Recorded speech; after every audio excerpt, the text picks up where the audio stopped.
Welcome back, guys. So, as I left off in the last video, I said I was going to get the primer coat on this off camera, and that's purely just for working for the size, the volume of spray, and general difficulties of working with a model of this size. However, we've got it done. So this is Mr. Surfacer 1000. Quite heavily thinned, and it has gone down absolutely beautifully. I think you can agree there. A lovely silky smooth color, well, camouflage primer. I'll start again. A lovely silky smooth primer coat. So it's unified the whole surface, highlighted any imperfections, of which I'm happy to say there really isn't that many at all. There's a little bit here I need to sort out, and that's about it. And if we flip it back over again, we can see the underside's looking really nice. It's a little bit light and patchy here, but that's only down to me running out of paint. But I'm happy that all the areas that really needed primer are fully primed up now, and it's looking really rather nice. So to lay down the primer, I used my Galeri Barbatos Rex, and this is the Swallowtail airbrush edition, with the 0.5 millimeter needle and nozzle assembly, and also with the fan cap that goes with it. And I have to say that using the 0.5 needle nozzle assembly, incorporating it with the fan cap, gives you the ability of spraying large areas in a reasonable amount of time, and because you've got the wide fan type spray pattern, then you're able to wash one coat into the next, and you get this lovely smooth overall finish. The model did take a lot of primer, and like I said, I just about ran out on the wing. It has got a full coat over it. It's just a little bit thin, but it's okay. So yeah, I have to say I'm really impressed with this airbrush. And I bought this airbrush from Galeri. They didn't send it to me. This is paid for out of my own money, so I'm not just blowing smoke up anyone's tailpipe. I'm really impressed. It's a really good product, and I highly recommend it, especially if you're doing large scale models. Get yourself the fan cap for it. It's not that expensive. I got this on one of their offers, so I think it was about £120 shipped, plus I think it was about £15 for the fan cap. And it works really well. There is a slightly larger color cup that can go with this as well. Probably would have been handy putting it on, but I did manage with what I had. So that's that. So the next thing is camouflage colors. So we're at that point where we can actually get on and lay paint down. Now the instructions are calling out for RLM65, which is a light blue color. And I'm a Tamiya boy, so that equates to XF23, which is quite a light blue, but I've actually got Mr. Hobby Color Aqueous RLM65 here, so I've actually got the right color, and these are pretty accurate. They're considered to be pretty accurate, and I think you can see there the difference between the two colors. This one's more of a sort of greeny blue, and this one's a lighter color here, which is fine. I've got 2 bottles of this, thankfully, so I've got lots of 65, but I've also got a bottle of their RLM78, which is the late war light blue. So this one is dating circa 1940, I think it says on the bottle somewhere. So we're talking early war aircraft, and I think this is the late war. Again, it's not too dissimilar in colour, to be fair. This one's probably closer to the 23. But hopefully what you can see is, with using all 3 of these colours, we're going to be able to get a nice mottled finish. And we can certainly tone them slightly lighter and slightly darker using a bit of dark blue or a little bit of white. And that'll get us that extra level of tonal variation. But the main thing is we're going to get colour down. Now, how are we going to get colour down? You could go and pre-shade the hell out of this, get a nice grid pattern going over all the pan lines and rivet lines. Yeah, you could do that. I'm not really wanting to do that. What we could do is, we could have gone down the black basin route and do all the marble work and then the blending coats over it. I really don't want to do that either because I've done that so many times now. So what I'm actually planning to do is use the color itself as the pre-shade and mottle colors, working with this lighter grey base color. And how I'm going to do that is I'm intending to paint nothing but the panel lines to start with, as if you were doing a normal pre-shade with, say, a black or a dark grey, but we're just going to use the underside color. Then we'll mottle in the centers of the panels and we'll blend it together, and what you should get then is this tonal variation, the highlighting of the panel lines, but with the variance in color in the centers of the panels. So it'll look like pre-shading, but it's not pre-shading as stark as it would be as if you used a dark grey or a black. So that's what we're going to try. Something different, and it's something that I have done before and it has worked before, so we'll see. It's a huge model, so the canvas is massive. So it's only limited by our imagination, so I think it's worth a go. If we don't like it, we can always change it up and do something different, but I think we'll just give it a go and see. So to do the painting then, the airbrush I'm proposing to use is the Galeri Mobius 0.3, which is a really nice general purpose airbrush. Sprays beautifully. It's one of their premium brushes, and I've never had a bother with it. I've not actually bothered with any of their airbrushes. They're all brilliant. So we're going to use that airbrush, and we'll start by laying down the Mr. Hobby color. Seems it's the right color. We can use the Tamiya color because it's slightly lighter. We'll use that as a sort of fading color for the centers of the panels. And then, sorry, I'm speaking up. Yeah, we'll use that one. There's the Tamiya color. Got it muddled up with a 78. And then we can also come in with a 78 to get a bit of tonal variation with the lightning. And then if we need darker shades, then we can put a little bit of intermediate blue in it just to knock the color back a little bit and get that sort of darker panel line if we want it. So there we go, enough rambling. I'm going to get the compressor on, we'll load up the airbrush with the paint, and we will start spraying. So back shortly. Right, we're back. So we have got Mr. Hobby Aqueous RLM65 loaded up in the airbrush, and I have just thinned that to roughly the similar ratio I'd thin Tamiya. So a 50-50 mix. We're running at about 20 psi, 0.3mm needle.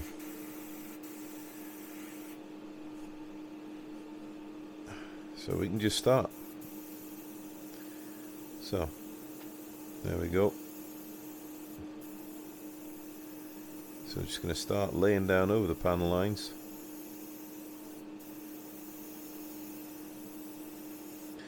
That's a beautiful blue color when it goes down.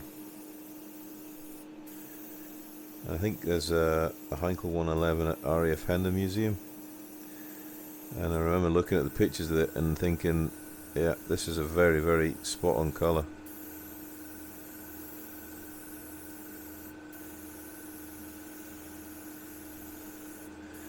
So we're just holding back from the airframe to get that diffused spray pattern. If we want to get it tighter, just come in, tighter to the aircraft so the needle's closer so we can get more accuracy.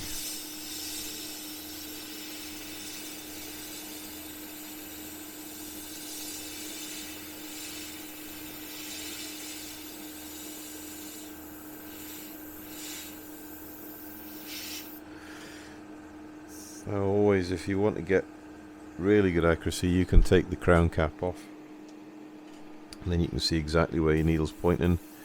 and you can support your hand.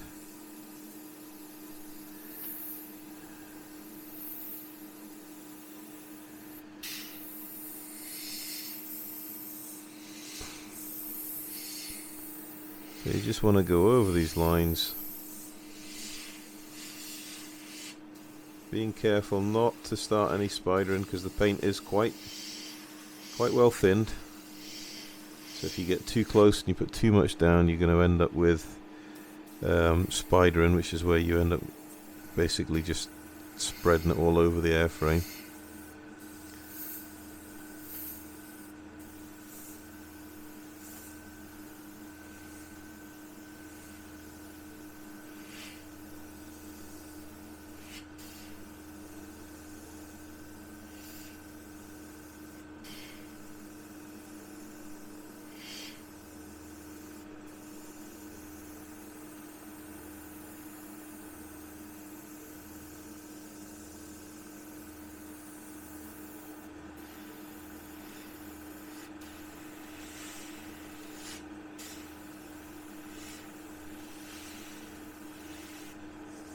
And the good thing about doing this is it just helps you practice your aiming skills with the airbrush.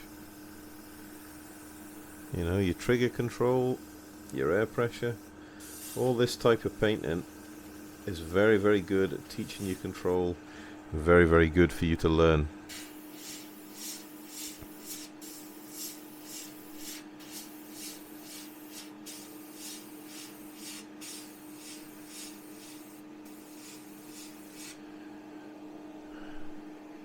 I suppose it would help if I'm painting a piece of wing that you can actually see. That's the thing you forget when you've got a model this size, is just how much is in camera and how much is out of camera. So now that you should be able to see what I'm painting.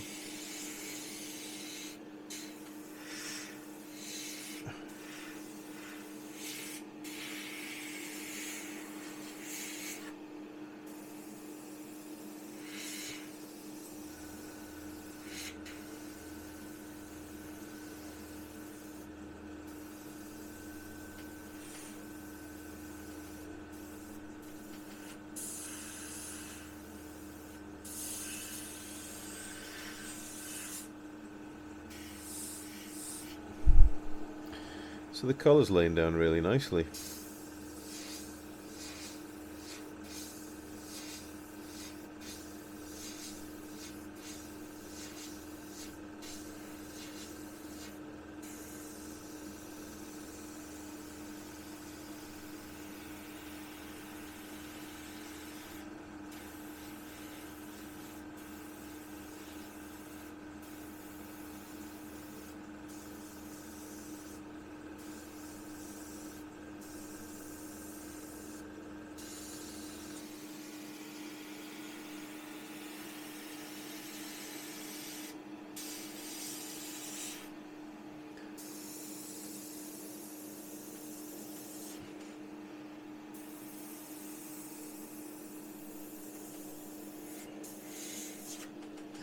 Right, so that's the first sort of layers of colour on.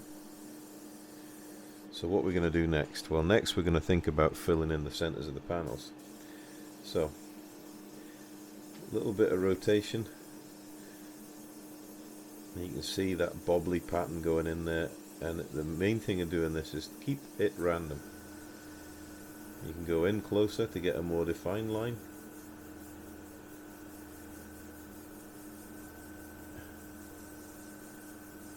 You want to try and just teach yourself to be so uncontrolled and random. It doesn't make sense, but it works better. The human mind, being what it is, always wants to try and make order out of anything it sees in front of it. So the less regular you are with your movements, the more random you are, the better it is.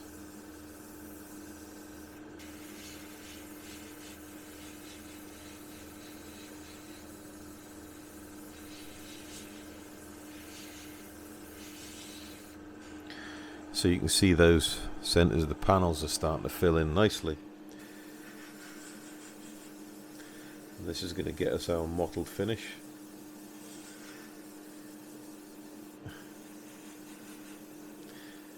And really the light grey is almost working like a pre-shade over a dark colour, especially when we've got the pre-shaded panel lines already.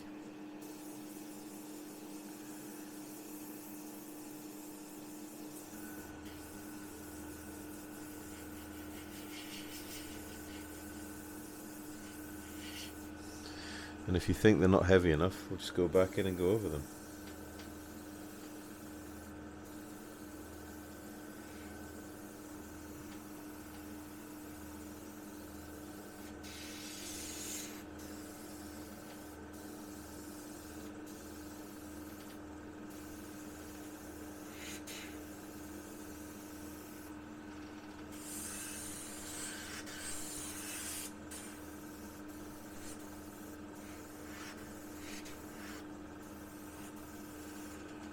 So we keep painting like that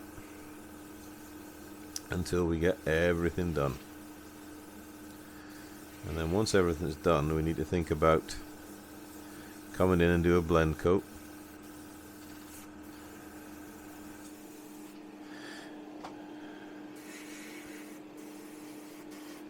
And what you can do with these smaller panels is actually either just put a general touch of colour in there, or just don't put much colour in there and leave it as a lighter patch when you put the blend coat on. So we're going to go over the whole aircraft like we have here, and then once we've got all that done, we're going to come back in and do a blend coat. And it's exactly the same as what we do before, is we just want to pull back and mist on the colour coat. You can see instantly how it's blending it all together. Just bringing it all together, unifying the colour, unifying the surfaces of the aircraft.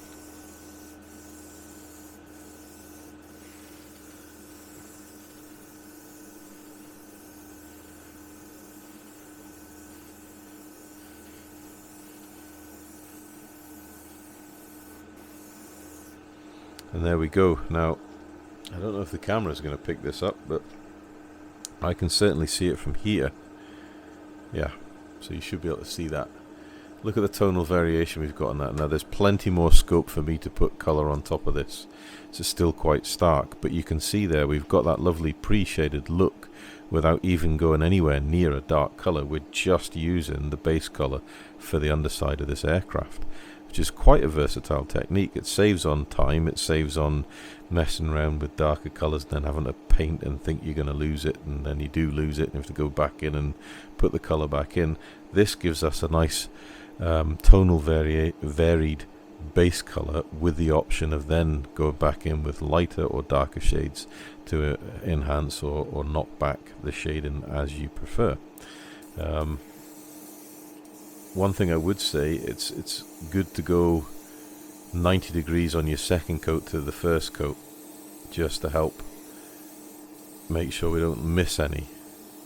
You can see that second coat there has made a big odds at covering the aircraft, but when you move it in different lights you can still see the original pre-shading underneath.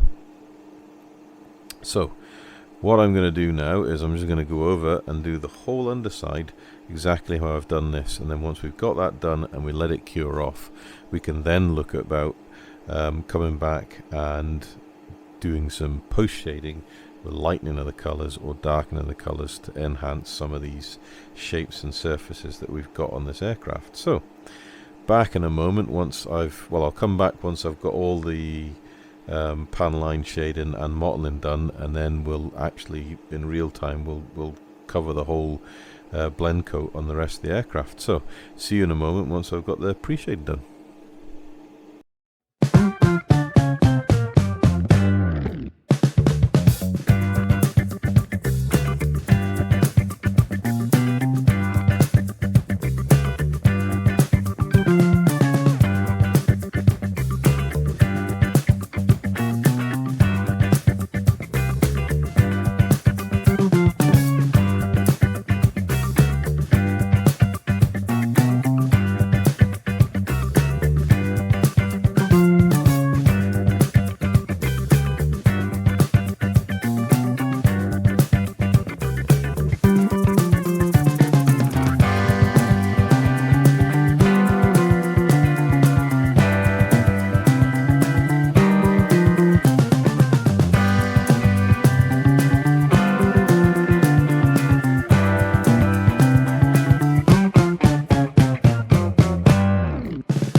Right guys, so we're back.